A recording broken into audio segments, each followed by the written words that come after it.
ॐ सहनाववतु सहनौ भुनक्तु सह वीर्यं कर्वावहै तेजस्विनावधीतमस्तु मा विद्विषावहै। ॐ शान्ति शान्ति शान्तिः। वक्रतुंड महाकाय सूर्यकोटि समप्रभ निर्विघ्नं कुरु मे देव सर्वकार्येषु सर्वदा। सरस्वती नमस्तुभ्यं वरदे कामरूपिणी विद्यारम्भं करिष्यामि सिद्धिर्भवतु मे सदा। गुरुर्ब्रह्मा गुरुर्विष्णुः गुरुर्देवो महेश्वरः गुरुरेव परं ब्रह्म तस्मै श्रीगुरवे नमः। सदाशिवसमारम्भां शङ्कराचार्यमध्यमाम् अस्मदाचार्यपर्यन्तां वन्दे गुरुपरम्परां। श्रुतिस्मृतिपुराणानाम् आलयं करुणालयं नमामि भगवत्पाद शङ्करं लोकशङ्करं। समस्तजनकल्याणि निरतं करुणामयं नमामि चिन्मयं देवं सद्गुरुं ब्रह्मविद्वरं सद्गुरुं ब्रह्मविद्वरम्।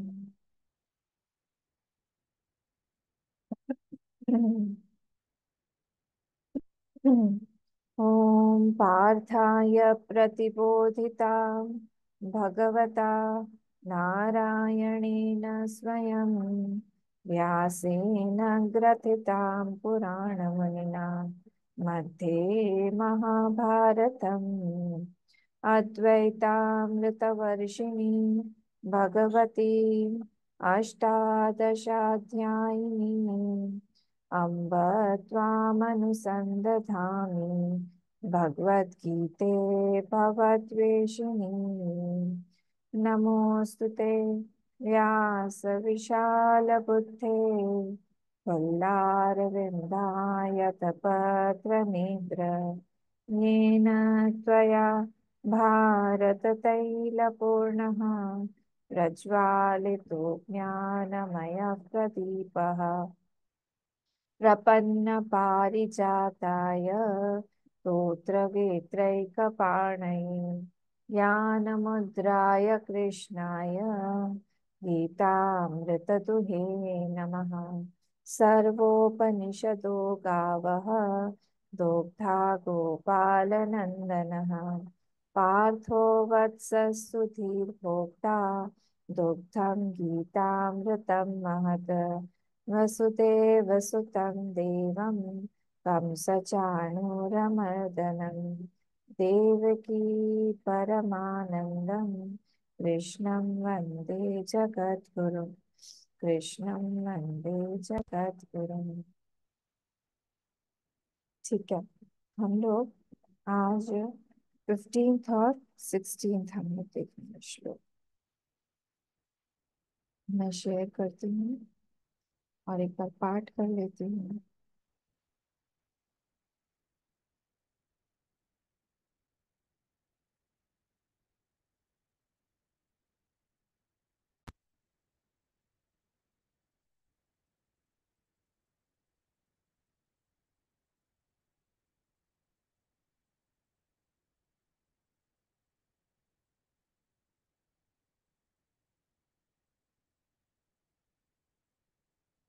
ठीक है, श्रीभगवानुवाच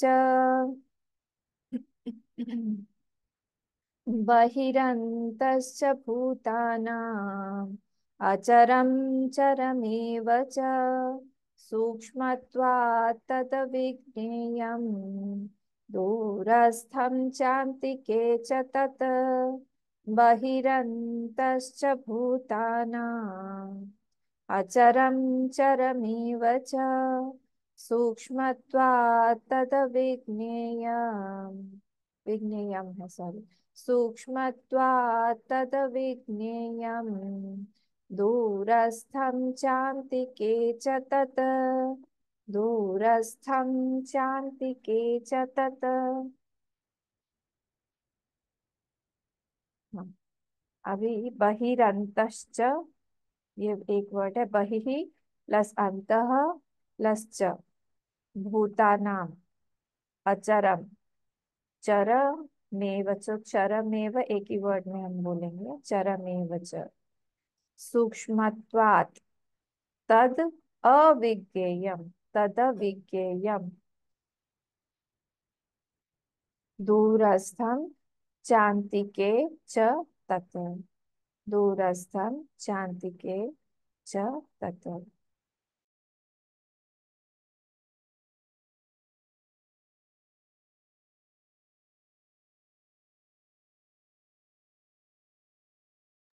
कौन बोलेगा?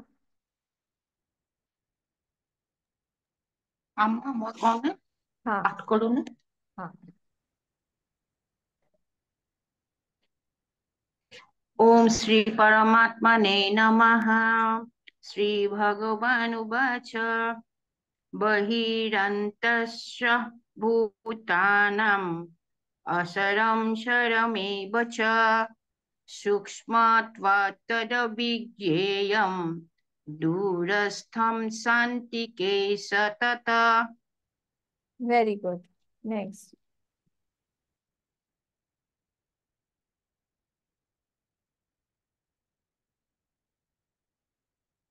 बहिरन्तश्च भूतानां, हाँ हीरामन। बहिरन्तश्च भूतानाम् अचरं चरमेव च सूक्ष्मत्वत्तविज्ञेय दूरस्थं शान्तिके सतत्। चतत, चतत लास्ट में, चतत। शान्तिके सतत। हाँ। ससत। क्षममेवलु। हाँ। दिके स- तत। हम्म। बहिरन्तश्च भूतानाम् अशरं सरमेव च सूक्ष्मत्वात् तदविज्ञेयं दूरस्थं च शान्तिके च तत्। हाँ। गुड। नेक्स्ट।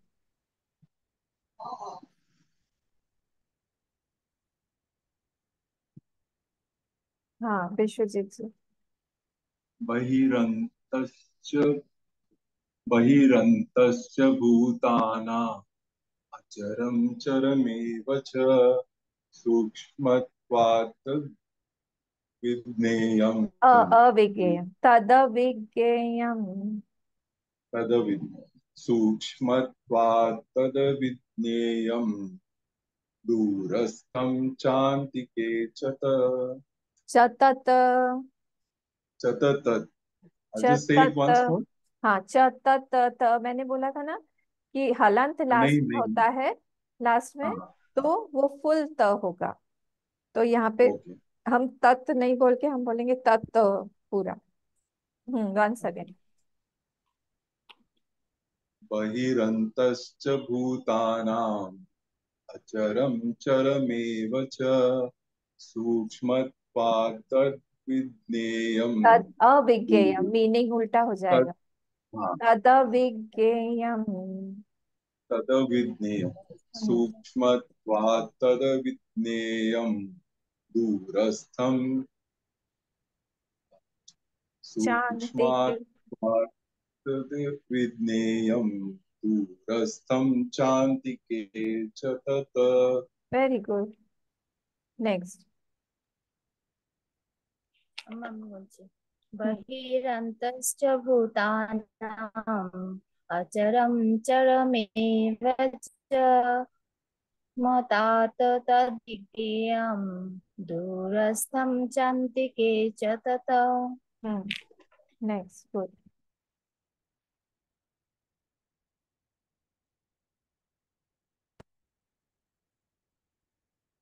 जल्दी नहीं बोलेगा तो फिर मैं आगे जाऊंगी। ठीक है, नेक्स्ट पे चलो। सुतपा, बोल पे। हाँ। हाँ बोलो नेक्स्ट टाइम चले गए ठीक है नो प्रॉब्लम बोलो। बहिरन्तश्च भूतानाम् अचरं चरमेव च सूक्ष्मत्वात् तद्विज्ञेयं दूरस्थं चान्तिके च तथा। Very good. हम लोग नेक्स्ट वाले पे जाते हैं। 16। श्री भगवानुवाच अविभक्तं च भूतेषु विभक्तमिव च स्थितम्। ये यहाँ पे हमको ध्यान देना चाहिए कि हम वी पे मी पे हमको ज्यादा देर रुकना नहीं है। स्थिति स्थितम पे इस पे ध्यान देना है हम लोग को। तो फिर से अविभक्तं च भूतेषु विभक्तमिव च स्थितं भूतभर्तृ च तज्ज्ञेयम् ग्रसिष्णु प्रभविष्णु च भूतभर्तृ भूतभर्तृ च तज्ज्ञेयम्। एक्चुअली ये तत् है पर हम ब्रेक नहीं करेंगे इसको। तज्ज्ञेयं ग्रसिष्णु प्रभविष्णु च अविभक्तं च भूतेषु विभक्तमिव च स्थितं भूतभर्तृ च तज्ज्ञेयं ग्रसिष्णु प्रभविष्णु च। हुआ?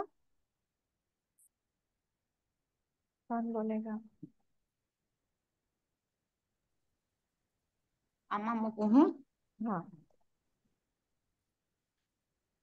अविभक्तं च भूतेषु विभक्तम् इव संस्थितं भूतभर्तृ च तज्ज्ञेयम् ग्रसिष्णु प्रभविष्णु च। Very good. नेक्स्ट। मैं पढ़ूं। हाँ अविभक्तं च भूतेषु विभक्तमिव च स्थिरं स्थितम भूत स्थिरम नहीं स्थितम। सॉरी अविभक्तं च भूतेषु विभक्तमिव च स्थिरं भूतभर्तृ च ज्ञेयं ग्रसिष्णु प्रभविष्णुश्च। एक और बार बोलिए।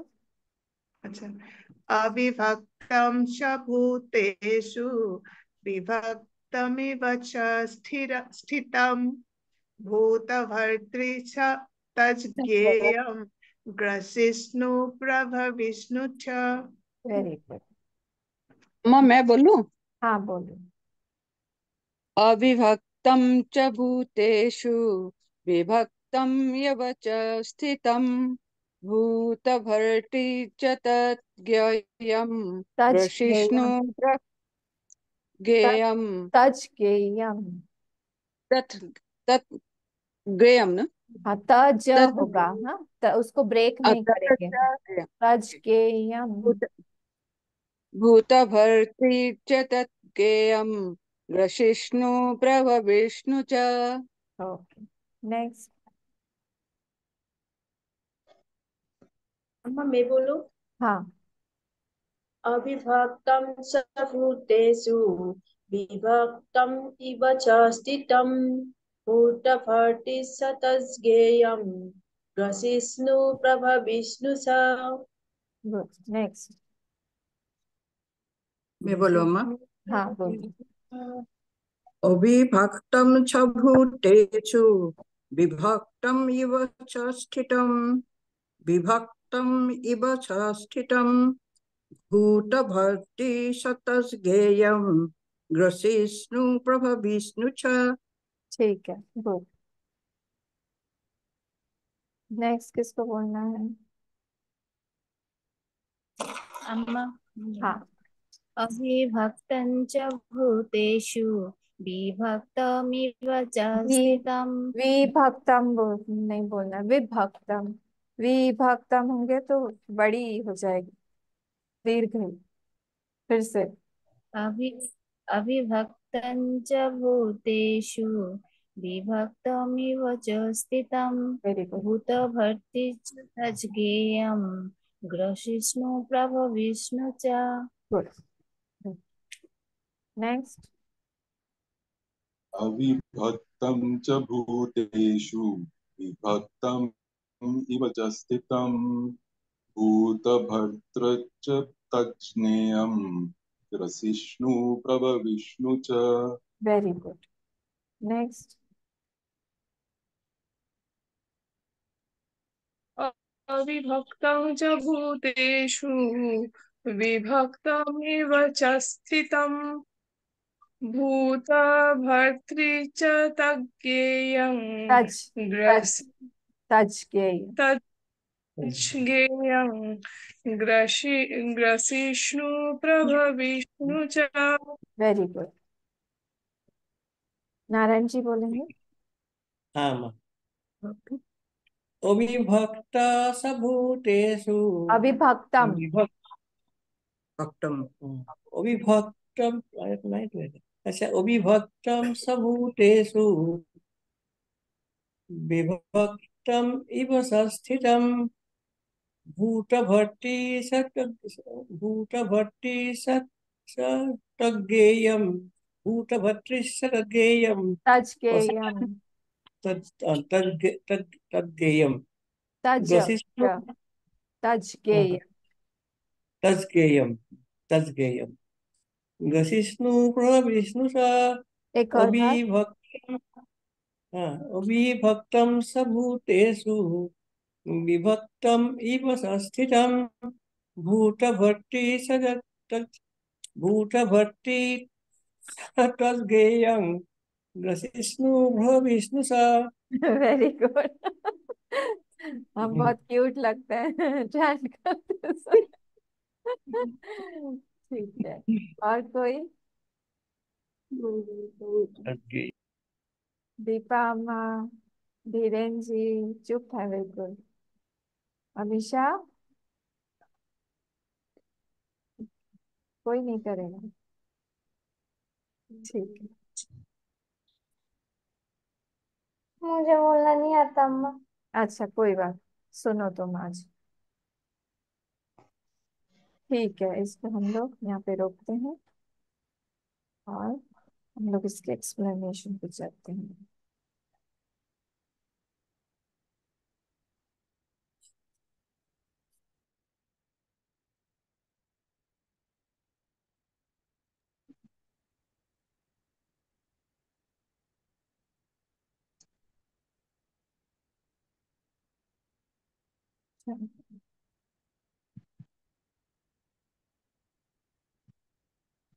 तो हम लोग 17th वाला श्लोक, सेवेंथ श्लोक देख रहे थे। अमानित्वं मदम्भित्वम् अहिंसा क्षान्तिरार्जवम् आचार्योपासनं शौचं स्थैर्यम् आत्मविनिग्रहः। इसमें हमने कल आचार्योपासना, शौच और स्थैर्यम, ये 3 चीजें देखी थी। ये सारी के सारी चीजों को भगवान बोल रहे हैं, ये ज्ञान है और हम लोगों को ये, हमको ज्ञान मतलब भगवान के ऐक्यम तक हमको ये पहुंचाएगा। ये सारे इनर वेल्थ है, मतलब धन है। बाहर का धन हम लोग बहुत जुटाते हैं, पर हमारा ध्यान बहुत कम समय ही अंदर के धन को जुटाने में जाता है कि हमारे पास में आंतरिक भी कुछ धन हो, जिससे हमारा आगे का पथ सुगम हो थोड़ा। हमारा ध्यान बहुत कम जाता है उसमें, और हम बाहर की ही दुनिया में, बाहर की ही चीजों में इतना रमण करते रहते हैं, इतना केयरलेस एक लाइफ लीड करते हैं। ये अंदर के जो ध्यान की तरफ हमारा ध्यान ज्यादा जाना चाहिए, उसमें हम बहुत कम ध्यान देते हैं। राम जी हुए, पांडु पुत्र हुए, कृष्ण भगवान हुए, इनके इनका मन इतना सुंदर था। इन सब लोगों का मन, अर्जुन हुए, इनका मन इतना सुंदर था, इसीलिए ये इनका इनका जो जीवन है एक हमारे लिए एक एग्जाम्पल बन गया कि हम उनके हर एक जीवन के पन्ने को पलट कर कुछ ना कुछ सीख सकते हैं। सबके इसमें, सबकी जीवनी में जब हम राम जी का जीवन देखते हैं तो उनके जीवन में इतनी मधुरता कैसे है हर एक परिस्थिति में। वही परिस्थिति जब हमारे सामने आती है वही परिस्थिति में जब हमको डाल दिया जाता है तो क्या हम लोग, हमारा रिएक्शन भी वैसा ही रहेगा या हमारा रेस्पॉन्स भी वैसा ही रहेगा? ये हम लोग को सोचना चाहिए। तभी हो पाएगा जब उनके मन जैसा हम भी अपना भी मन बना पाए, थोड़ा बहुत, ज्यादा नहीं। एक आध क्वालिटी अगर हमारे अंदर भी हम लोग एक जन्म में डेवलप कर पाए, क्योंकि ये जन्मों की साधना है, ये एक जन्म में नहीं होता है। जन्म जन्मांतर लग जाते हैं हम लोग को हमारा ठीक करने में, मन ठीक करने में। कभी कभी एक राग या एक द्वेष के साथ में ही हम लोग इतना ज्यादा उसको स्ट्रॉन्ग कर लेते हैं। मैंने सुना हुआ है लोगों को बोलते हुए कि हम मर जाएंगे पर हम उनको माफ नहीं करेंगे, हम मर जाएंगे पर हम जो है, हमारा गुस्सा उनके लिए कंटिन्यू रहेगा, हम मर जाएंगे पर हम उनको कभी भी आशीर्वाद नहीं देंगे। सब क्या है? मतलब आप कैरी फॉरवर्ड करोगे ये सब, और अगर आपने ऐसा संकल्प ले लिया तो कैरी फॉरवर्ड होता है। फिर आपको पता है क्या होता है, उसी फैमिली में ही किसी ना किसी रूप में आपका जन्म होगा। द्वेष के साथ में प्रॉब्लम यही है कि द्वेषी के आसपास में ही हमारा मन रहेगा, और आखिरी वृत्ति जो है वो हमको अगली योनि प्रदान करेगी। तो आखिरी वृत्ति हमारी उस व्यक्ति के आसपास में ही घूमने के कारण उसी व्यक्ति के आसपास में ही हमारा फिर से जन्म होगा। शुरू से ही फिर द्वेष की भावना रहेगी उस व्यक्ति के साथ। कहाँ तो हमको शांति की बात करनी चाहिए, कहाँ हमारा मन हमको अहंकार रहित सुंदर एक बनाना चाहिए जिसमें हम भगवान को भी बैठा सकते हैं। और इन सब वृत्तियों के कारण हम बहुत बड़ी बड़ी चीजें जो है हमारे हाथ से चली जाती है, खो जाती है, और हमको पता भी नहीं चलता है। बहुत बहुत सिंपल सिंपल बातें हैं। हमको कहीं कहीं जैसे लगता है, कई बार ऐसे लगता है हमको किसी ने रिकग्नाइज नहीं किया, या हमको किसी ने हरिओम नहीं बोला। कई कई साल तक मिशन में काम करने के बाद में भी लोगों को लगता है कि जब तक हमको बुलाया नहीं जाएगा, स्पेशली बोला नहीं जाएगा, तब तक हम मिशन में कोई प्रोग्राम अटेंड नहीं करेंगे। ये सारी चीजें अपने ही अहंकार को दिखाती है। आपने इतनी सेवा करके भी आपने कुछ नहीं पाया, क्योंकि आप अपने आप को खो नहीं पाए हो, क्योंकि आपने अपने आप का अहंकार जो है उतना बना के रखा है। इसलिए बाहर का काम इज नॉट इम्पोर्टेंट। बाहर का काम तो बहुत लोग करते हैं, बहुत होता रहता है, पर अंदर हमने क्या बनाया हुआ है? अंदर हमने मंदिर बनाया हुआ है, या अंदर हमने ऐसी कोई चीज बनाई हुई है जहाँ जहाँ पे हमको बहुत गर्मी का अनुभव होगा, बहुत द्वेषात्मक ज्वलनात्मक स्थिति का अनुभव होगा? हमने क्या बनाया हुआ है? बाहर हो सकता है कि एक बहुत सक्सेसफुल पर्सन दिखाई दे, आप लोग भी मिलेंगे उनसे, बहुत बहुत नाम है उनका, सोसाइटी में बहुत नाम है, पर आधे घंटा बात करने पर भी मन जो है वो, मन लगता है कि क्यों हमने आधा घंटा इनके साथ में टाइम बिताया, हमारा टाइम वेस्ट ही हो गया। ये जो चीज है, इसका मतलब है वहां पे उस व्यक्ति ने बाहर में तो बहुत काम किया है, आधी आधी भौतिक जगत में बहुत काम किया है, पर आध्यात्मिक जगत में, आधी दैविक जगत की उपासना उसने नहीं की है। तो एक कंप्लीट एक पर्सनालिटी होनी चाहिए जिसमें आधी भौतिक, आध्यात्मिक और आधी दैविक, ये तीनों के तीनों उपासनाएं मिली हुई हों। क्या आप समझ पाए मैं क्या बोली अभी? आधी भौतिक मतलब बाहर के दुनिया में उसने बहुत काम किया हुआ, उसको बहुत सारे अकुलेट्स मिले हैं, उसको बहुत सारे सर्टिफिकेट्स है, वो बहुत सारा उसका नाम है, बहुत उसने किया हुआ है, लोग उसको देखते हैं बहुत हाई एक एस्टीम में उसको रखते हैं। इसको बोलते हैं हम आदि भौतिक उपासना। उसने बहुत किया हुआ, जहां जो उपासना करेगा तो दिखता है ना। तो बाहर पे उसने उपासना किया, उसको दिख रहा है, उसको फेमस है वो, नेम फेम मिला हुआ है, उसके हाथ में कोई हुनर है, हो सकता है कि वो बहुत अच्छा इंजीनियर हो, बहुत बड़ा डॉक्टर हो, बहुत अच्छा सीए हो, कुछ भी हो सकता है, बहुत अच्छा आर्टिस्ट हो, ये भी हो सकता है। बाहर के जगत में, भौतिक जगत में उसने बहुत कुछ किया, पर जब हम उससे बात करने जाएंगे तो उसके मन में अगर दिखा कि I am a self made man, I have done my self, हाँ कहाँ से मैं आज बड़ा बना हूँ, मैंने किया है, ये पूरा आपको जो भी दिखाई दे रहा है, ये मेरा वर्कशॉप, ये मैंने बनाया है, इसका मतलब क्या हुआ? आदि दैविक उपासना उसने नहीं किया है, देवता की उपासना नहीं किया है, उसने अपने आप को ही बड़ा देवता बना लिया, अपने अहंकार को ही बड़ा बना लिया है। गड़बड़ हो गई ना। फिर आधे आध्यात्मिक मतलब क्या? वो वहां पे जैसे ही उसके पास में कोई हुनर है, अहंकार एंड कोई भी हमारा, हम बोले कोई भी, हमारी अच्छाई जिसको बोलते हैं हम, कोई quality, they are very good friends. अहंकार एंड गुड क्वालिटी, जैसे ही गुड क्वालिटी हमारे अंदर में कोई होगी, बहुत मुश्किल है कोई गुरु सेवा किया हो किसी ने, भगवत सेवा उपासना किया हो, उसी वही हम्बल रह पाता है। नहीं तो जनरली यही देखा जाता है कि हुनर के साथ, क्वालिटी के साथ, गुणों के साथ, आर्ट के साथ, कोई भी चीज आपके पास में कोई अच्छा है, सुंदर कोई बहुत दिखने में हो, तो उसके साथ अपने आप ये अहंकार जो है वो बढ़ता रहता है। वो क्या बोलता है, ये सब कुछ मेरा ही क्वालिटी है, जबकि ये होना चाहिए कि this quality has been placed in me, I am the trustee of this quality, न्यासी हूं मैं इसका। किसी ने, किसी बड़े ने कोई क्वालिटी मेरे अंदर रखी हुई है, naturally this is a fact. What is the fact, that all these qualities have been given to us. हम लोग पैदाइशी कोई चीज को लेके पैदा नहीं हुए, अगर कर हुए भी हैं तो पिछले जन्म में किसी ने हमको सिखाया होगा, किसी ने दिया होगा वो चीज, इसीलिए वो चीज जो है हमारे पास में है आज। और हम लोग जो है बड़े होते हैं, उससे कमाते हैं, नाम होता है हमारा, फेमस होते हैं हम, उससे बहुत सारी चीजें हमको प्राप्त होती हैं, और हमको लगता है वाह वाह वाह वाह, ये सब कुछ मेरी करतूत है, मैंने किया, मैंने। तो इसका मतलब क्या हुआ, यहाँ पे हम लोग आध्यात्मिक उपासना, अधिदैविक उपासना नहीं कर रहे हैं। जिसने दिया हुआ है वो नहीं, वहां से कहीं ना धीरे धीरे वो निकल जाएगा।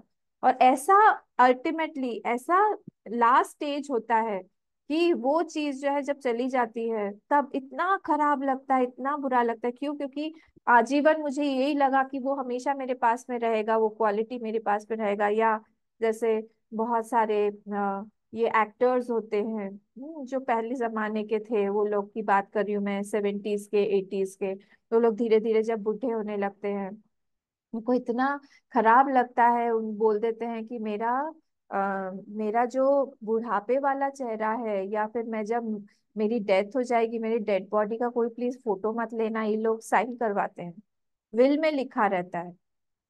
आप समझ रहे होंगे मैं किसकी बात कर रही हूँ। इतने ज्यादा, बाप रे, खूब उनका नाम था, खूब ये मेरा यंग चेहरा सबके चेहरे के सामने में होना चाहिए। क्यों भाई, ऐसा क्या है? क्यों ऐसा है? क्यों ये थॉट भी आया आपको? ऐसा तो नहीं होना चाहिए। इसका मतलब यही है कि आपने उस चीज को ही आप परमानेंट बनाना चाहते हो, जबकि यहाँ पे भगवान के नाम को, भगवान का सौंदर्य ही सिर्फ परमानेंट है। इसमें बाकी किसी का भी कोई सौंदर्य, कोई रूप, कोई गुण, कुछ भी यहाँ पे परमानेंट नहीं है एक्सेप्ट भगवान। सिर्फ भगवान का ही हो सकता है। तो यहाँ पे इसीलिए हमको अधिभौतिक, आध्यात्मिक और अधिदैविक, ये तीनों की मिला के साधना करनी चाहिए, ताकि हमारे पर्सनालिटी में ये तीनों एस्पेक्ट्स आए, कि हमारा बाहर में भी सुंदर एक परिवेश हो, सिचुएशन हो, आध्यात्मिकली हमारे थॉट्स भी बहुत सुंदर हो। थॉट्स जब सुंदर होंगे तो अपने आप ही हमारा जो हम बोलेंगे आधिदैविक, हमारी भक्ति हो या देवताओं को प्रसन्न करना हो, ये सब भी अपने आप ही होता रहेगा, क्योंकि वो व्यक्ति हम्बल होगा, ह्यूमिलिटी होगी, क्योंकि ही विल कंटिन्यूअसली नो कि these are not my qualities that I have developed, किसी ने दिया है मुझे, और मुझे उसको थैंक्स बोलना है, मुझे मैक्सिमम यूज करना है इस चीज को। ऐसा करके जब वो आगे बढ़ता है धीरे धीरे धीरे धीरे, he leads a very beautiful life, बहुत सुंदर वो लाइफ लीड करता है। और उस तब उसके चेहरे से ही समझ में आने लगता है कि हाँ, इसका जो भी है, इसका पर्सनालिटी बहुत चीयरफुल होगी, जैसे हमारे गुरुदेव थे। कोई कोई एज भी करता है, इतनी ग्रेशियसली एज भी करते हैं, उनको देख के लगता है कि हाँ, हम भी बुढ़ापे में, हम भी ऐसी लाइफ लीड करना चाहते हैं, हम भी ऐसे ही रहना चाहते हैं गुरुदेव के साथ में। और जब गुरुदेव एकदम लास्ट के टाइम पे भी कितने यंगस्टर्स उनके आसपास में पूरे बैठे रहते थे। ऐसा नहीं था कि ओल्ड है तो सब ओल्ड एज के लोग ही आसपास में मंडरा रहे होंगे। तो उसका मतलब है उन्होंने सारे आयामों को अपने अंदर डेवलप किया हुआ था, एक भी आयाम उनसे छूटा हुआ नहीं था, all the aspects were well taken care of. वैसे ही हम लोग को भी होना चाहिए, हम लोग को भी देखना चाहिए कि कौन सा एस्पेक्ट हमारा छूट रहा है तो उस पर ध्यान देना चाहिए।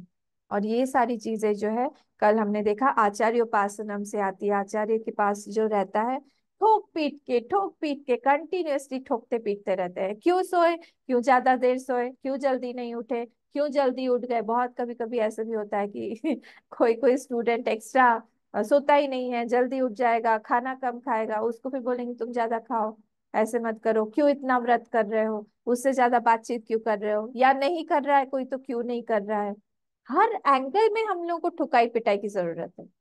हम लोग अभी बहुत रॉ है, अभी पता ही नहीं है किसके साथ में क्या बात करनी है, कितनी देर बात करनी है, कैसे बात करनी है, किस इशू पे हम लोग को कैसे रहना है, हमें कोई आइडिया नहीं। और जब हम लोग ऐसे महात्माओं के साथ में रहते हैं, तब रहते समझ में आने लगता है कि हमारे अंदर में कहाँ कहाँ पे सुधारने की आवश्यकता है, कितनी गलतियां हैं। और मैं हमेशा ही बोलती हूँ कि one house is a pampering centre. वो वहां पे पैम्पर ही होता है, एक बच्चा खूब पैम्पर होता है। तुम खाओ पियो सो जो भी करो, माँ ला ला के सामने देगी, सब कुछ करेगी, कपड़ा प्रेस करके देगी, आखिरी तक। अरे मैंने तो यहाँ तक सुना है, मेरी खुद की ही माँ से सुना है। वो एक बार ऐसे बैठी थी पढ़ाई करते करते, उनका गला सूख गया था। गला सूख के उनको समझ में नहीं आया, वो शायद 11th या 12th में होंगी। तो मेरा बहुत हेडेक शुरू हो गया, तो मैंने अपनी मम्मी से बोला कि मुझे मेरा बहुत हेडेक हो रहा है। तो नानी ने कहा मेरी नानी ने कहा तुम पानी पी लो। मुझे आज भी इतनी हंसी आती है ना। मैं पानी पियो, तो पानी लाके दिया सामने पानी पी के मैं, हाँ अच्छा मुझे प्यास लग रही थी, ये समझ में नहीं आया। मैं ऐसा भी होता है पानी पिलाने के लिए। ये सारे के सारे पैम्परिंग, ओहो हो, ये सारा पैम्परिंग सेंटर है घर। और पहले के जमाने में गुरुकुल में छोड़ दो, वहां पे ठुकाई पिटाई होगी, सारी सेवा करनी पड़ेगी। जैसे सारे बच्चे रहते हैं वैसे ही हमारे बच्चों को भी रहना पड़ेगा। कुछ भी कोई एक्स्ट्रा कोई चीज नहीं, जो सब लोग खा रहे हैं वो खाना पड़ेगा।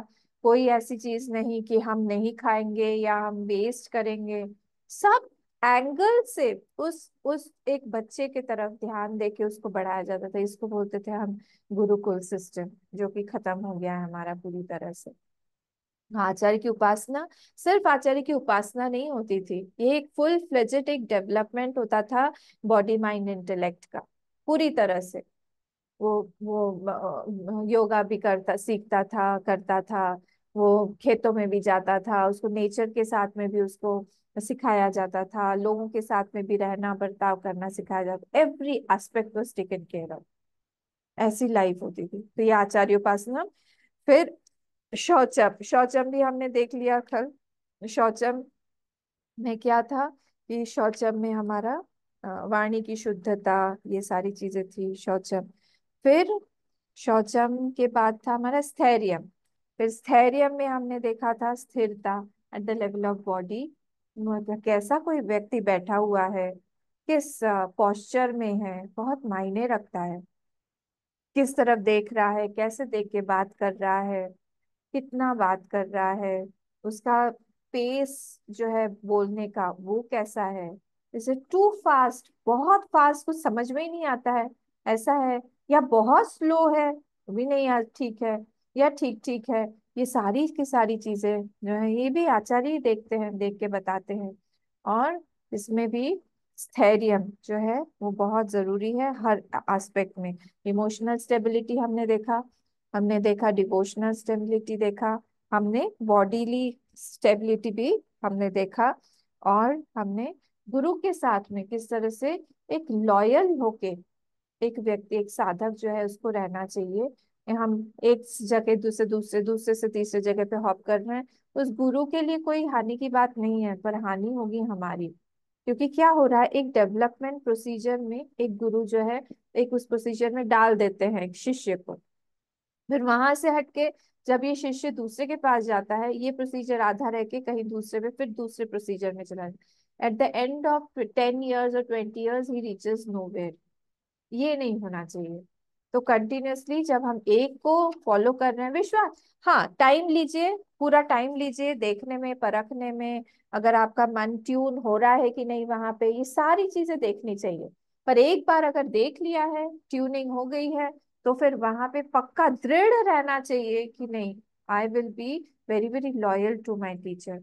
अब मेरा कहीं और दूसरी जगह से कोई अट्रैक्शन है नहीं, हमारा एक ही जगह पे है, और यहीं पे ही हमको सब कुछ मिलेगा। इस पूरी भक्ति से, आस्था के साथ में लगे हुए रहना चाहिए। जैसे मैंने कल मीराबाई का भी एग्जाम्पल दिया था कि उन्होंने राम रतन धन पाए, राम जी के मंत्र से उन्होंने श्री कृष्ण की भी भक्ति प्राप्त कर ली। और ऐसे कई सारे इंस्टेंसेस हैं, आपको पुराणों में कई जगह पे मिल जाएंगे जहाँ पे गुरु जो है वो परीक्षा लेते हैं, और जो शिष्य है वो खरा उतरता है और उसको बहुत बड़ी बड़ी चीजें आगे प्राप्त होती है।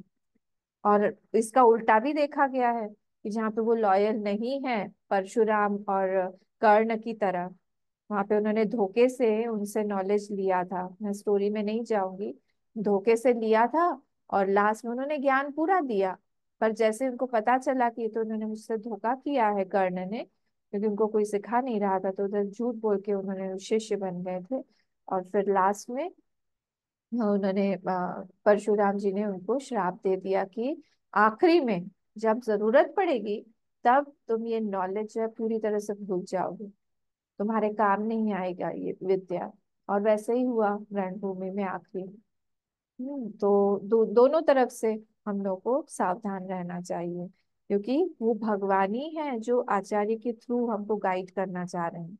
वो भगवान ही है जो हम लोगों को कुछ ना कुछ इंस्ट्रक्शन, क्योंकि वो खुद सामने नहीं आ सकते हैं, तो कहीं एक कोई इंस्ट्रूमेंट वो डिसाइड करते हैं कि इस शिष्य के लिए, इस साधक के लिए अब मैं इस गुरु के थ्रू कुछ ना कुछ उपदेश दूंगा, और वो देते हैं।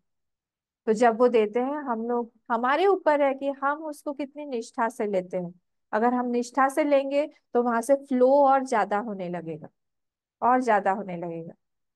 कभी कभी जो है आप लोग ऐसे करके बैठा करिए, ऐसे दोनों हाथ, जैसे भगवान का वो होता है ना, वरद हस्त रहता है भगवान बन जाए करिए। क्या है, आप इमेजिन करिए कि ये वाला जो हाथ है ये हमारा साइंस है, हमारा वेद है, हमारा उपनिषद है। क्या बोलता है, ये वाला जो हाथ है, ये इसको आप एनर्जी कैचर बना लीजिए। पूरे ब्रह्मांड में पूरी एनर्जी है, पॉजिटिव वाइब्स है, पॉजिटिव एनर्जी है। हाँ, और इसको, ये मेरा बन गया ऑलरेडी, बहुत हैवीली पूरा एनर्जी आ रही है। आप लोग भी करके देख सकते हैं, ऐसे एनर्जी आ रही है। और यहाँ से कोई भी एक जरूरतमंद हो, या आपकी बॉडी में कहीं पे पेन हो, कहीं पे भी पेन हो, वहां पे आप उस एनर्जी को डायरेक्ट कर दीजिए फ्लो। और फिर देखिए कैसे ब्रह्मांड से एनर्जी आएगी और वहां से जाएगी, आएगी जाएगी। You are just an instrument, you are just an instrument. वो फ्लो होता जाएगा, फ्लो होता जाएगा, वो एनर्जी पूरी फ्लो हो रही है। प्राणिक हीलिंग, रेकी, इन सब में यही सारा है बेस, और कुछ नहीं, सब में यही है। इसी को ही बेस बना के हमारे ऋषि मुनियों ने बोला था कि वी कैन हील।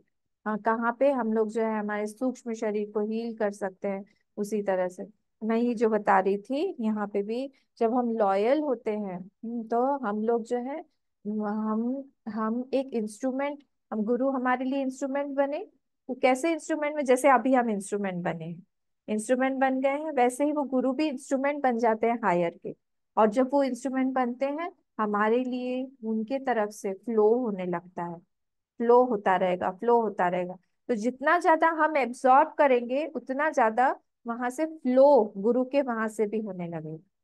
यही एक नियम है। जैसे अभी मैंने आपको इंस्ट्रूमेंट बना दिया था ना, तो ये वाला हाथ आपका इंस्ट्रूमेंट बन गया था, और यहाँ से आपकी एनर्जी फ्लो हो रही है। आप काट दीजिएगा, ऐसे ऐसे करके काट दीजिए, नहीं तो वो आपकी एनर्जी पूरी ड्रेन आउट हो जाएगी। तो इस तरह से क्या होता है, ये पूरा का पूरा जो भी है, ये व्यक्ति जब स्थैर्य रहता है उसके जीवन में, हर एक जगह में वो इस स्थिरता को वो यूज करता है, और वो आगे बढ़ता है।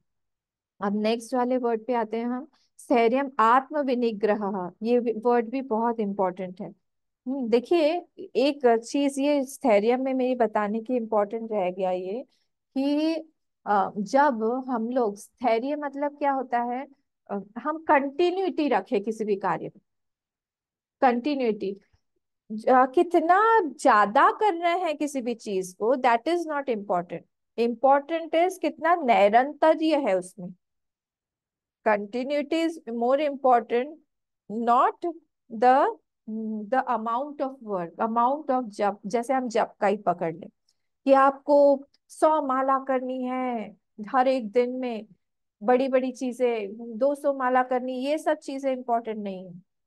पर अगर आप एक माला कर रहे हैं, वही अगर आप रोज करते हैं, that will give you bigger fruit. जैसे वो जो रैबिट और टॉर्टोइस वाला जो स्टोरी है ना, उसमें कौन जीतता है? टॉर्टोइस ही जीतता है, कछुआ ही जीतता है। वो कछुआ क्यों जीता? क्योंकि वो निरंतर रहा उसके जीवन में, वो निरंतरता से वो चलता रहा। तो he will attend greater heights than the rabbit. वैसे ही हमारे भी जीवन में होना चाहिए कि हम किसी भी चीज को पकड़ के रखें तो वो कंटिन्यू करें, रेगुलर हो उसमें, चाहे वो छोटे छोटे बेबी स्टेप्स ही क्यों ना हो, पर वो रोज जब रहेगा, अल्टीमेटली जब एक लंबे समय के लिए हम लोग करेंगे, तो उसका इतना बड़ा फ्रूट आता है कि हम लोग को ये आश्चर्य होता है कि ये बड़ा फ्रूट कैसे आया, आई डोंट डिजर्व इट, कहाँ से आया, क्या किया हमने ऐसा। और तब धीरे धीरे हम जब करने लगेंगे, हम एक संकल्प लेते हैं, छोटा सा संकल्प लिया हमने, उसको पूरा किया। तो जब हम उस संकल्प को पूरा करते हैं, तो हमारे मन में एक कॉन्फिडेंस लेवल बढ़ जाता है कि आई कैन डू मोर।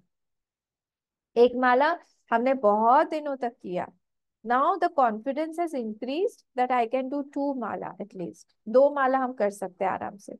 वो कॉन्फिडेंस लेवल जो है हमारा इंक्रीज होता है जब हमने पूरा किया है उसको। स्थैर्य है हमारे जीवन में जब अपने आप हमारी शक्ति जो है वो बढ़ने लगती है, इच्छा हमारी बढ़ने लगेगी कि मुझे और करना चाहिए। तो इच्छा और शक्ति, ये दोनों बढ़ाने का भी ये एकमात्र उपाय है कि हम स्थिरता रखें हमारे जीवन में, निरंतरता रखें हमारे जीवन में, तो वो ये दोनों भी चीजें बढ़ने लगेंगी। Okay, next. अब आत्मविनिग्रह। आत्मविनिग्रह, इसमें क्या है? ये शब्द में बीच में कुछ कुछ छुपा हुआ है। आत्मा का जो अपकार करने वाला मन और शरीर है, उसका विनिग्रह। फिर से, आत्म विनिग्रह मतलब आत्मा का विनिग्रह नहीं, विनिग्रह मतलब टू कंट्रोल। आत्मा को आप क्या कंट्रोल करोगे? आत्मा को आप कहाँ से कंट्रोल करोगे? उसको क्या वश में करोगे? आत्मा का अपकार, अपकार करने वाला जो ये मन और शरीर है हमारा, जो हमको हमारे आत्मा से ही दूर करता है, अपने आप से ही दूर करता है, ये मन और शरीर, इसको कंट्रोल करना, इसको बोलते हैं आत्म विनिग्रह।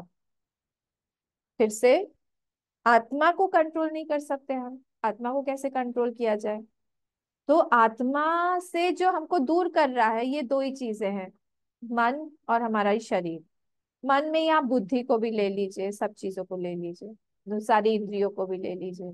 तो ये मन और ये जो शरीर है, ये हमको हमारे आत्मा से, आई एम इनफाइनाइट सेल्फ, पर हमको लगता है हम ये शरीर है, हमारे आत्मा से दूर कर दिया इसने। तो हमारे मन और हमारे शरीर ने इस आत्मा से हमको दूर किया है, उसको कंट्रोल करना, इसको बोलते हैं आत्म विनिग्रह। क्लियर हुआ? आत्म विनिग्रह क्लियर हुआ? हाँ, मैंने अनम्यूट कर दिया, बोलिए। आत्मा, आंखों को घबरा आत्मा जो है उसको हम कंट्रोल नहीं कर सकते, ठीक है। आत्मा को क्या कंट्रोल करेंगे? आत्मा तो पकड़ में ही नहीं आती है, न तत्र वाक् गच्छति, न चक्षु गच्छति, न मनः, न विग्रह, न विजानीमः बोला जाता है, वहां पे तो हम पकड़ ही नहीं पाते हैं। तो आत्मा को कैसे कंट्रोल करें? आत्मा से जो चीज हमको दूर आत्मा से लेके जा रही है, वो है हमारा ही शरीर और हमारा मन, ये दोनों चीजें, माइंड एंड बॉडी। तो ये माइंड हमको संसारिक चीजों में ले जाके दिखा देता है, वहां पे ज्यादा सुख दिखाएगा, उसमें ज्यादा सुख है, अरे अरे अरे अरे वहां जाओ, तुम वहां गए ही नहीं, इतनी सुंदर जगह है, इतना सुंदर वेदर है, तुम अगर वहां नहीं गए, तुम आसाम में क्या रहते हो, हाँ तुमको तो जाना ही चाहिए वहां पे, क्या तुम भी जाओ जाओ जाओ, परिवार के साथ में वहां पे जाओ। मतलब बाहर दिखा दिया, तुम्हारे अंदर कोई सुख नहीं है, बाहर सुख है। ये चीज तुमने खाया नहीं, अरे खाया नहीं कैसे चलेगा, अरे ये चीज तुम्हारे पास है नहीं, जाओ जाओ वहां पे सेल चल रही है, वहां पे जाओ, वहां पे जाके खरीद के आओ। क्या कर रहे हैं, अपने आप से ये सारी चीजें हमको दूर कर, कौन, माइंड। और शरीर, शरीर भी जो है हमको लगता है आई एम दिस बॉडी, ये शरीर मैं हूँ, मैं बन के बैठा हुआ हूँ, but I can not B this शरीर। मैं और मेरा दोनों एक ही साथ में शरीर पर लागू होता है। मैं जिस चीज में होता है वहां पे मेरा नहीं हो सकता, मेरा जहाँ पे होता है वहां पे मैं नहीं हो सकता, है ना। ये तो कॉमन चीज है। ये मेरा मोबाइल है, हाँ, तो ये मेरा मोबाइल है, तो फिर ये मैं नहीं हो सकती ना। ये मैं कैसे हो गई कि मैं बोलूं कि ये मैं हूँ, हाँ ये अनन्या चैतन्य इससे बात करिए आप, ऐसा तो नहीं हो सकता। पर ये शरीर को हम बोलते हैं मेरा शरीर है, और ये इसको ही बोलते हैं मैं भी है। यहाँ पे ये डबल दोनों चीजें हम लगा देते हैं। तो ये जो चीज है, ये शरीर हमको, हम इनफाइनाइट सेल्फ है, बहुत बड़े हैं, बहुत बड़े मतलब बहुत बड़े, मतलब बड़े हैं, बहुत बड़े भी नहीं है, बहुत बहुत बहुत बहुत, जितना आप इनफाइनाइट लगा सकते हैं उतना बड़े हैं। और ये शरीर बोलता है तुम स्त्री हो, तुम पुरुष हो, तुम आसाम में रहने वाले हो, तुम भारतीय हो, ये सब करके उसने हमको इस शरीर में बंद करके एज रख दिया। तो इस शरीर ने क्या किया, मन ने क्या किया, हमें अपनी आत्मा से दूर किया। उसको कंट्रोल करने का नाम है आत्म विनिग्रह। अब समझ में आया, क्लियर हुआ अब? चलिए फिर से हाँ बताएं। मैं हाँ मैं क्या, हाँ, क्लियर हुआ नहीं हुआ? हाँ समझ गई। ठीक है, सबको समझ में आया, धीरेन जी? हाउ आत्मा, टू कंट्रोल द बॉडी। हाँ वो मैं आऊंगी उस पे, पर ये माइंड तो कंट्रोल कर सकते हैं, वो मैं माइंड आऊंगी। कंट्रोल कर सकते हैं बहुत।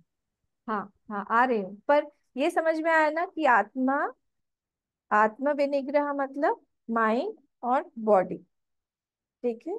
तो बॉडी में आइडेंटिफिकेशन जो है, हम लोगों को उस आइडेंटिफिकेशन को हटाना है। बॉडी में, बॉडी को हम कंट्रोल करने का माइंड मतलब क्या हुआ कि my identification at present is with this body, ये मेरा शरीर है, ये मैं हूँ। तो उसमें साधना क्या बताई गई है कि हम इसको अलग से देखें, this is my body, this can not be me. हम अपने आप को अलग करके देखें। माइंड के साथ में भी ये एक्सरसाइज करना चाहिए। माइंड भी हमसे बहुत चिपक गया है, तो माइंड से भी और शरीर से भी हम लोग को थोड़ा सा पीछे खिसक के आना है। थोड़ा सा पीछे जब हम लोग खिसक के आएंगे, जब हम लोग किसी को बहुत हग करते हैं, एकदम हग कर रहे हैं उसको, तब उसका चेहरा हमको दिखता है क्या? तो चेहरा नहीं दिखता। उसके चेहरे को देखने के लिए हमको थोड़ा पीछे आना पड़ेगा कि हु इज दैट पर्सन। हाँ, वो रो रहा है, हंस रहा है, क्या कर रहा है, ठीक हुआ कि बहुत रो रहा है, हमने उसको हक कर लिया, फिर ठीक हुआ कि नहीं देखने के लिए फिर हम उसको सामने लाते हैं। वैसे ही अभी हमारा माइंड और शरीर हमसे इतना चिपका हुआ है, वी आर सो क्लोज उसके साथ में, कि सारे के सारे धर्म इस शरीर के, इस आत्मा पर हमको लगता है ये आत्मा का ही धर्म है। ये सुखी दुखी होना किसका धर्म है? सुखी दुखी होना तो माइंड का धर्म है। पर हमको लगता है आई एम सुखी, आई एम दुखी। शरीर का धर्म क्या है? षड विकार, जायते वर्धते, अस्ति जायते वर्धते, विपरिणमते, अपक्षीयते, विनश्यति। ये छह छह शरीर के विकार है। जन्म होता है इसका, बड़ा होता है, फिर धीरे धीरे धीरे धीरे, फिर बाद में उसका अपक्षीयते मतलब डाउनवर्ड स्लैंट शुरू होता है, फिर धीरे धीरे धीरे धीरे बुढ़ापा आएगा, फिर मर जाएगा। ये शरीर के धर्म है। मुझे क्या लगता है, मैं बुढ़ी हो रही हूँ, मैं मेरी तबीयत खराब हो रही है, ये सब नहीं है। मैं, मेरा, ये सबको शरीर से हटाना है। शरीर ठीक नहीं, शरीर वृद्ध हो रहा है, शरीर की तबीयत ठीक नहीं है, शरीर ऐसा हो रहा है, हम, हमारा एकदम ठीक है, मैं सबसे ठीक हूँ। ये प्रैक्टिस के साथ आएगा। बहुत बहुत बहुत प्रैक्टिस करने के बाद में ये चीज आती है। तो हमको पता होना चाहिए लिमिट क्या है, एक लिमिट हमारी पराकाष्ठा क्या होनी चाहिए। वहां पे भगवान बोल रहे हैं आत्म विनिग्रह, अपने माइंड को और बॉडी को कंट्रोल करके, अलग करके देखना। इतने ज्यादा भी आत्मा से चिपक नहीं जाना कि सारे के सारे धर्म उस चीज के हमको लगने लगे कि हमारे ही ऊपर लागू होते हैं। हर चीज में किसी ने कुछ बोल दिया, हमको लगा, जैसे किसी ने हमको बोला बेवकूफ, हमको कितना खराब लगता है। ना हमको बेवकूफ बोला, वो अपने आप को क्या समझता है, हम बेवकूफ हैं, हम बेवकूफ हैं। अरे भाई तुम्हारे माइंड को बोला बेवकूफ, मतलब मेरा माइंड तो मैं ही हूं ना, मुझे बोल दिया बेवकूफ, मेरे माइंड को बोल दिया। हम इतने क्लोज है, हमको कोई भी कुछ बोल देगा तो हमको लगेगा हम ही हैं। यही चीज तो गुरुदेव को, तपोवन जी महाराज ने गुरुदेव को प्रैक्टिस करवाई थी ना, चोर चोर बोल के, पता है ना। मैं नहीं बताऊंगी, ये चोर चोर बोल के बोला था कि जो उनका कुर्ता फट गया था, इन गुरुदेव का, जो गुरुदेव उनका कपड़ा धोते थे, गुरुदेव के गुरु का, तपोवन जी महाराज का। तो कपड़ा धोते धोते धोते थे, एक ऐसे वो डाल देते थे, तो एक बार उनका उसमें फटा हुआ था, तपोवन जी महाराज का चोगर में। तो जब फटा हुआ निकला वहां पे, तो उनके गुरु ने उनको बुलाया। उनके गुरु ने, क्या हुआ, थोड़ा उस तरफ बैठो, मैं डिस्टर्ब कर रही हूँ हमेशा। तो उधर उन्होंने बुलाया उनको और बोला कि ये कैसे, किसने फाड़ा है। तो सबने कहा कि नहीं, फट गया होगा। मैंने, नहीं नहीं नहीं, ये चिन्मय धोता है। तो चिन्मय चिन्मय जो है वही चोर है, उसी ने अपने रुमाल बनाने के लिए यहाँ से काटा हुआ है। तो वो हमारे गुरुदेव जी गए वहां पे, उनको बुलाया गया। तो yes come you thief, you have become a thief now. बोले, Gurudev I am not a thief. बोले, no you have see, you have stolen my kurta from here, you have taken a piece of cloth to make a rumal, to make a handkerchief. बोले, no Gurudev, I did not, I had just put it on the thorn and there it must have got torn. बोले, no this is not right, you are a thief. और जब भी वो आते थे बोलते थे, call that thief, thief you come here and see. बार बार बार बार थीफ थीफ थीफ थीफ उनको बोलने लगे। जब ऐसे बार बार बार बार थीफ थीफ थीफ थीफ बोलने लगे, तो एक दिन गुरुदेव ने सोचा, I am going to pack up, बस हो गया। मैं यहाँ पे सब कुछ अपना घर बार छोड़ के, इतना एक अच्छा जॉब था वो सब छोड़ के यहाँ पे थीफ की उपाधि लेने तो नहीं आया हूँ, चला जाऊंगा मैं, मुझे थीफ बन के नहीं रहना है। और उन्होंने जब वो बैग पैक करने लगे, तब सब स्टूडेंट्स ने जाके बोला होगा कि गुरुदेव जा रहे हैं, तो उनको बुलाया। बोले, आप देखो चिन्मय, तुमको बुरा लग गया इतनी सी बात। बोले, नो स्वामी जी, गुरुदेव गुरुदेव आपने मुझे थीफ बोला, मैं थीफ बनने के लिए तो यहाँ पे आया नहीं हूँ। कितनी बार ऐसा आपने ऐसे सबके सामने भी हमको बोला। तब गुरुदेव ने कहा, मैं तुमको कितनी बार बोलता हूँ, you are that pure self, you are that atman, you are that infinite self, you are aja without any birth, अजम निर्विकल्पम निराकारम एकम। I always tell you that. You did not believe that, but 2 or 3 times when I told you you are a thief, you believed that you are a thief. यही है हमारे साथ में भी। हमको कोई बेवकूफ बोलता है, हमको कोई बोलता है कि तुम मोटे हो, पतले हो, काले हो, पीले हो, नीले हो, जो भी है वो सब बोलता है। हमको लगता है फट से कि अरे हम तो ऐसे हो गए, हमको ऐसा बोला, हम स्मार्ट नहीं हैं, कितनी सारी चीजें हैं हमारे अंदर में, हमको खराब लगता रहता है। पर वही चीज शास्त्र बार बार दहाड़ रहा है, पुकार के बोल रहा है कि तुम जो हो आत्मन हो, तुम हो, तुम्हारा बर्थ जन्म मृत्यु कुछ भी नहीं होता है। हाँ, तुम्हारा जो है इस आत्मा को जला नहीं सकते हैं, सुखा नहीं सकते हैं, टंगा नहीं सकते हैं, जना नहीं, कुछ नहीं कर सकते हैं। और वो हमको विश्वास नहीं होता है। इसी को बोला जाता है आत्म विनिग्रह, कि हम उस चीज को जाने, जो उस चीज को हमको जानने के लिए शरीर प्राप्त हुआ है। हम जो है उस चीज को ना जान के हम बाकी की सारी चीजों को जानने में लगे हुए हैं, पर इस चीज को हम लोग छोड़ देते हैं। तो अनकंट्रोल्ड जब पर्सन हो जाता है, he can never be a happy person, क्योंकि वो जाएगा संसार में ही। हाँ, वो जाएगा बार बार बार बार संसार में जाएगा, वो संसार में जाके वो सारी चीजों के पीछे पड़ा रहेगा। और संसार क्या करेगा, संसार उसको धोखा दे देगा, संसार उसको धक्का मार देगा, और फिर भी हम जाएंगे उसी संसार के पीछे, भागने जाएंगे। हमको ये नहीं समझ में आता है कि हम ये शरीर नहीं है, we are made for something very high, बहुत very big, very good, that is not a part of the sansar. हाँ, हम लोग को अपना पर्पस ही क्लियर नहीं है जीवन का।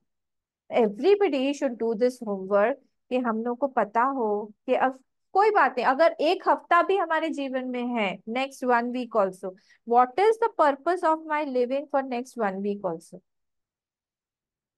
हम सबके पास में ये लिखा हुआ होना चाहिए, एटलीस्ट हमारे फोरहेड में लिखा हुआ होना चाहिए, अपने माइंड में एकदम क्लियर कट कि नेक्स्ट 1 वीक में हमारा क्या टारगेट है, what is the purpose of my living. इतना हम खा रहे हैं, पी रहे हैं, इतना हम सांस ले रहे हैं, इतना ऑक्सीजन बर्बाद कर रहे हैं, इतना सब जगह पोल्यूशन फैला रहे हैं, क्या हमारा मकसद क्या है? For what am I living? भगवान ने हमको क्यों दिया है ये शरीर? ये सोचिए अपना। और नहीं क्लियर हो रहा है तो बार बार भगवान से पूछिए, बार बार एक ही बात पूछिए कि क्या है। और वो वाला जो श्लोक है ना, कार्पण्य दोषोपहत स्वभाव पृच्छामि त्वाम धर्म सम्मूढ़ चेताः यत् श्रेयस्यात् निश्चितं ब्रूहि तन्मे शिष्यस्ते हम शाधि माम त्वाम प्रपन्नम। इसको 21 टाइम्स रोज बोल के सोइए। 2nd चैप्टर 7th श्लोक बहुत इंपॉर्टेंट है, ये गीता का जो है मेन श्लोक है, इसी के कारण गीता पूरी बोली गई। भगवान ने बोले कि शिष्यस्ते हम शाधि माम त्वाम प्रपन्नम कार्पण्य दोषो परत स्वभाव पृच्छामि त्वाम धर्म सम्मूढ़ चेता। 2.7, इसको रोज भगवान के सामने सोते समय 21 टाइम्स बोल के फिर सोइए। देखिए आपका पर्पस कैसे क्लियर नहीं होता है, भगवान आपको क्लियर क्लियर गाइड करेंगे। जगत गुरु तो वही है, वो आपको बताएंगे कि क्या हमारा पर्पस होना चाहिए, हमारा पर्पस क्या है। These are 2 different things. हमारा पर्पस हमने कुछ एक बना के रखा है, और what should be the purpose actually we don't know that. क्या होना चाहिए वो हमारी क्लैरिटी नहीं है, हमने अपना अपना कुछ कुछ बना के रखा है। हाँ, अगले हफ्ते बच्चों के एग्जाम चल रहे हैं, एग्जाम है, उनको तैयारी करवानी है। और या तो फिर किसी कोई घर में आने वाला है, उसकी तैयारी करनी है, या फिर हमें कहीं जाना है। ये सब फालतू की चीजें हमने बना के रखी। But actually what should be the purpose हर एक काम के पीछे, that should be very very clear कि हम क्यों कर रहे हैं, इतना टाइम हम क्यों दे रहे हैं। वो बोलते, उसको बोला जाता है आत्म विनिग्रह। हम लोग जो है अपनी आत्मा में, आत्मा को हम लोग जो है आत्मा के पास जाने के ये सारे के सारे ये तरीके हैं कि हम जो है आत्मा के पास जा रहे, मतलब हम जो है हमने जो अपने आप को दूर कर दिया है, हम जो दूर हो गए हैं, अपने आप से दूर हो गए हैं, या शरीर के कारण, परिस्थिति के कारण, मन के कारण, कई सारी चीजों के कारण जो हम दूर हो गए हैं ना, वो सारी चीजें जो है वहां पे हमारा क्लियर होगा। हम इसको जब हम कंट्रोल करेंगे तो कीप योर माइंड इस तरह से such that no matter whatever happens outside it should not disturb me. चाहे कुछ भी हो जाए, बाहर प्रलय आ जाए तो भी, प्रलय प्रलय से हुंकार है, प्रलय का भी हुंकार आ जाए तो भी हमको जो है, हम कभी भी हमको ऐसा ना लगे कि हम दुखी हो गए हैं या फिर हम कहाँ जाएंगे। इतनी आस्था, इतना श्रद्धा, इतना विश्वास हमारे भगवान में होना चाहिए हमारी मृत्यु से पहले, कि जब हम लोग प्राण छोड़ने लगे तब हमको क्लियर क्लियर सामने दिखाई दे कि भगवान हमको लेने आए हैं, भगवान हमको प्रेम करते हैं, वही हमको लेके जाएंगे। हमें बिल्कुल किसी भी चीज का मोह ना रहे, हमको किसी भी चीज का डर ना रहे प्राण छूटते समय कि हम, और हमको कोई भी डाउट ना रहे कि हमके कहाँ जाना है, हम ये सारे के सारे लोग हमारे थे, ये सब हमसे छूट जाएंगे, ये डर ना बना रहे, इसकी तैयारी हमें करनी चाहिए। ठीक है, वो एक भजन भी है ना, जब प्राण तन से निकले, बहुत सुंदर एक भजन है, का है, अनूप जलोट टाका जी का है, वो वाला बहुत सुंदर लगता है। तो वो ऐसी स्थिति होनी चाहिए कि जब हमारे प्राण छूटने वाले हैं तब एकदम मन शांत हो, और कोई भी एंजाइटी ना हो, कोई भी अटैचमेंट हमको परेशान ना कर रहा हो। भले ही शरीर में बहुत रोग है, भले ही शरीर में बहुत पेन है, पर फिर भी हमारा माइंड इतना सेटिस्फाइड है कि हमको किसी भी चीज से कोई परेशानी नहीं। उस दिन के लिए प्रिपेयर करने के लिए पूरा जीवन लगता है। तो हम लोग को हमारी मृत्यु जो है वो जब हम सुधारेंगे, हमारा जीवन सुधर जाएगा। हम लोग हमारे जीवन को सुधारने में लगे रहते हैं तो हमारी मृत्यु बिगड़ जाती है। उल्टा समझ पा रहे हैं? हमारे जीवन हम जब सुधारने लगते हैं, हम भूल जाते हैं कि हमको एक बार मरना भी है, और सबको हमको मरना है।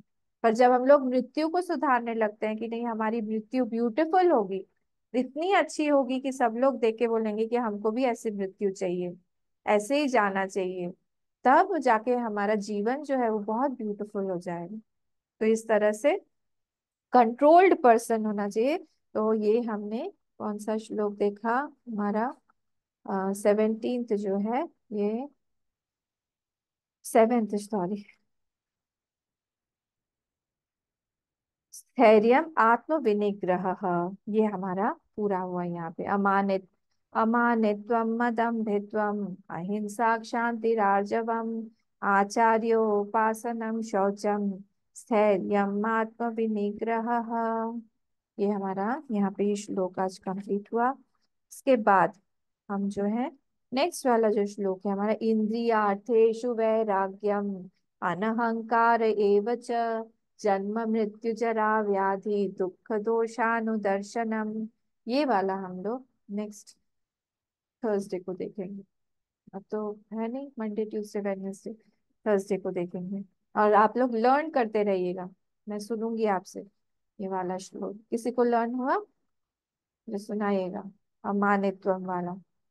और ये सारे 5 श्लोक जो है वो याद करना, 7, 8, 9, 10 एंड 11। ओम पूर्णमदः पूर्णमिदं पूर्णात् पूर्णमुदच्यते पूर्णस्य पूर्णमादाय पूर्णमेवावशिष्यते। ओम शांति शांति शांति। हरि ओम। श्री गुरुभ्यो नमः। हरि ओम।